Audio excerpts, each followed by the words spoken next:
So hello and welcome guys to my channel super knowledge point.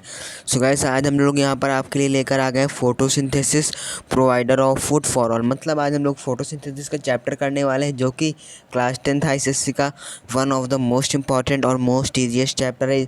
इससे थोड़ा easy chapter जो था वो हमारा ट्रांसपिरेशन था, वो हमने कवर कर लिया। आप लोग जाकर देख सकते हैं, हमारे चैनल में प्लेलिस्ट बनी हुई है। तो गाइस सबसे पहले यहाँ पर हम लोग देखते हैं फोटोसिंथेसिस होता क्या है। यहाँ पर इस चैप्टर में फोटोसिंथेसिस को बोला गया है provider of food for all. मतलब कि फोटोसिंथेसिस की वजह से ही सभी लिविंग बींग्स को फूड मिल पाता है। देखिए मैं आपको बताता हूँ कैसे। अगर प्लांट फूड बनाते हैं, अब देखिए प्लांट में अगर फोटोसिंथेसिस का प्रोसेस होगा तो वो फूड बनाएंगे, वो फूड हम लोग एब्जॉर्ब करेंगे, फिर हम लोग क्या करेंगे, और जो एनिमल्स होते हैं, कुछ एनिमल्स हम पे डिपेंड होते हैं क्योंकि वो हार्बिवोरस होते हैं, और कुछ एनिमल्स कार्निवोर्स होते हैं और कुछ ओमनीवोर होते हैं। ओमनीवोर का मतलब होता है वो प्लांट पर भी डिपेंड होते हैं और हम पर भी डिपेंड होते हैं। तो देखिए यहाँ पर जो होते हैं प्लांट, देखिए जो होते हैं एक तरह की ऑटोट्रॉफ होते हैं, हम लोग हेटरोट्रॉफ में होते हैं, और कुछ होते हैं जो पैरासाइटिक होते हैं, मतलब जो होस्ट की बॉडी से खाना खाते हैं। तो यहाँ पर हम लोग समझने की कोशिश ये करते हैं कि फोटोसिंथेसिस होता क्या है। सो photosynthesis is a physiological process by which plant cell containing chlorophyll produce food in the form of carbohydrate। मतलब कि फोटोसिंथेसिस एक ऐसा फिजियोलॉजिकल प्रोसेस, मतलब फिजिकल प्रोसेस है जहाँ पर जो प्लांट क्लोरोफिल कंटेन करता है वो क्या करता है, कार्बोहाइड्रेट को कार्बन डाइऑक्साइड, वाटर और लाइट एनर्जी को बनाता है। मतलब देखिए photosynthesis physiological process by which plants cell containing chlorophyll produce food in the form of carbohydrate by using carbon dioxide use करके कार्बोहाइड्रेट बनाते हैं। देन वाटर और light energy, oxygen is released by as a byproduct. देखिए oxygen उनके लिए waste product है, मतलब कि ऑक्सीजन उनके लिए बहुत ही हेल्पफुल है, किसके लिए, प्लांट्स के रेस्पेक्ट में। लेकिन हमारे लिए मतलब ऑक्सीजन प्लांट्स के रेस्पेक्ट में हेल्पफुल नहीं, हमारे रेस्पेक्ट में हेल्पफुल है क्योंकि वो हमारे लिए one of the most important gas है। उसके बाद हम लोग बात कर लेते हैं क्लोरोफिल की। सो जो आप प्लांट्स में ग्रीन कलर देख पाते होंगे तो वो ग्रीन कलर सिर्फ किसकी वजह से होता है, क्लोरोफिल की वजह से। Chlorophyll is the green pigment found in green plant, वो सिर्फ ग्रीन प्लांट में होता है, मतलब ऑनली लीव्स में। उसके बाद it is found in a cell organelle called chloroplast, ये सेल ऑर्गेनेल में भी पाया जाता है, क्लोरोप्लास्ट में।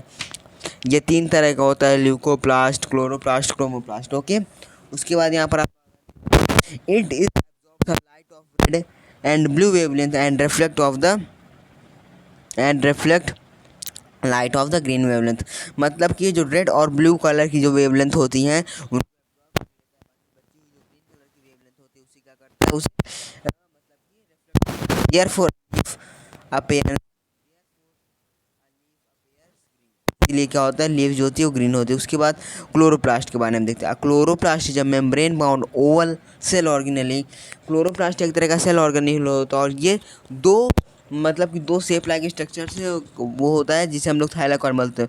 मैं आपको बताता हूँ, क्लोरोप्लास्ट ये कुछ इस तरह होता है, यहाँ पर 2 स्ट्रक्चर से क्लोज होता है। तो ये गार्ड सेल्स होते हैं, गार्ड सेल जो कि उसे ओपन और क्लोज करवाते हैं।